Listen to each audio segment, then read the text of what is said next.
Fight Night. Lewis against Browne. It's that time again. This is Theo Goodman from dgenbet.com. Let's take a look at a few of the fights and some picks for this card. The main event, Derek Lewis against Travis Browne. Lewis, aka the Black Beast, is known for his knockouts, known for his lack of cardio played in his last fight. However, most of the time he doesn't need it. Wow. Travis Browne, well known for his really good footwork and being really quick for. But Edmund's camp, or having Edmund as his coach, things have gone downhill. We haven't really seen the same Travis Browne, and his chin has been tested a few times, some weakness. So I'm not really sure where Browne is. A lot of chatter about, is he going to did he leave Edmund? Did he not leave Edmund? He's kind of on the fence, in my opinion. It's kind of unclear.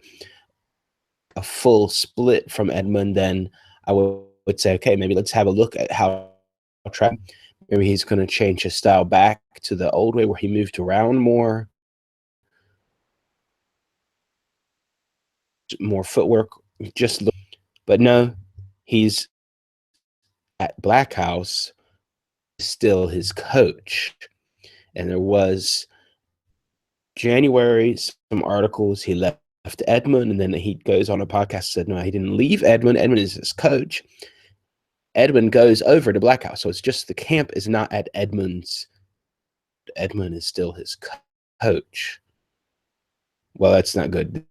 He has to get, he's not good in his corner, and his results hasn't been good for him. And I don't like this stylistically, the matchup for him, because Lewis is just, and then it's done. And Lewis, even if Browne doesn't use some good footwork, Lewis tired. But I think it's just gonna, Lewis is going to test that chin at some point in this fight, even if Browne gets him a little bit tired. It's going to happen, and it's not going to be good for Browne. So I'm going with Lewis. Next one, we also have someone that I'm not really sure motivated to be in the UFC, or I'm not really sure what's going on with him, and that's Johnny Hendricks.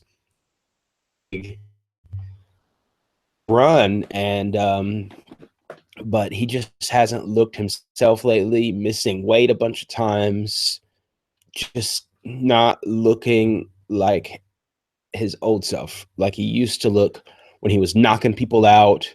He was using his wrestling and dominate. We haven't seen that from him lately. Him in his personal life that is distracting him, maybe.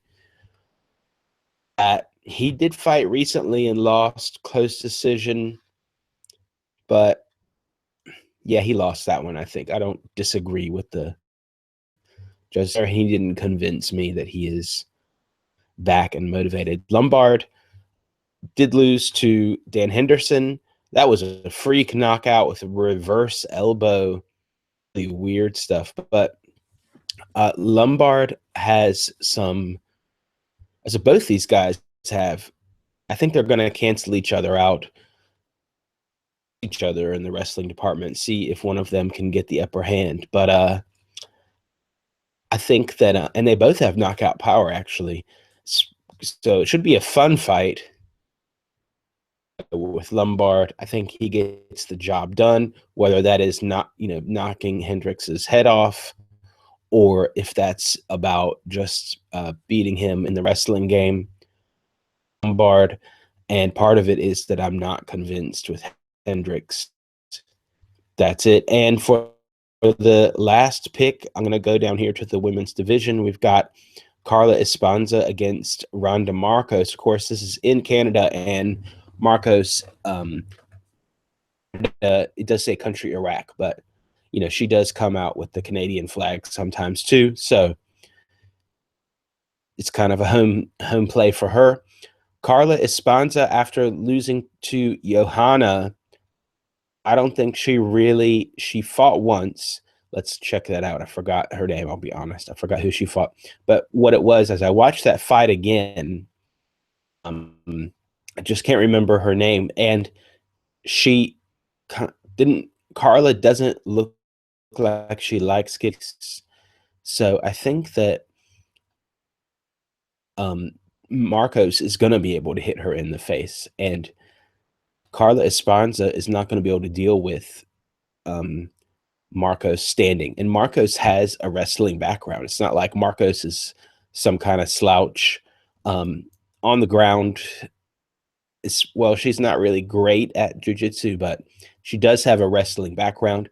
The thing with Marcos is she has made some fighter IQ mistakes in the past. That's what I would call it.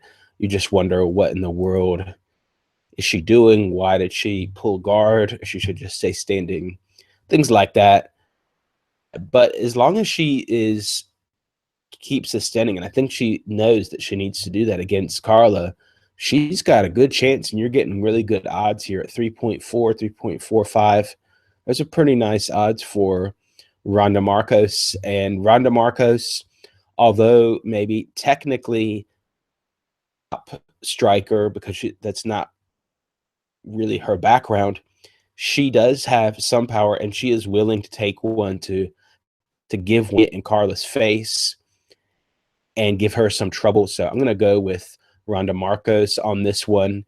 And, I'm betting that she's able to stuff enough of takedowns and the face and make her hate life that much. And you're getting pretty good odds with that. That's it for the picks this time around. Check out dgenbet.com and telegram.me/sportsbet. Make sure to subscribe to this channel. Give me a thumbs up. Leave your comments below.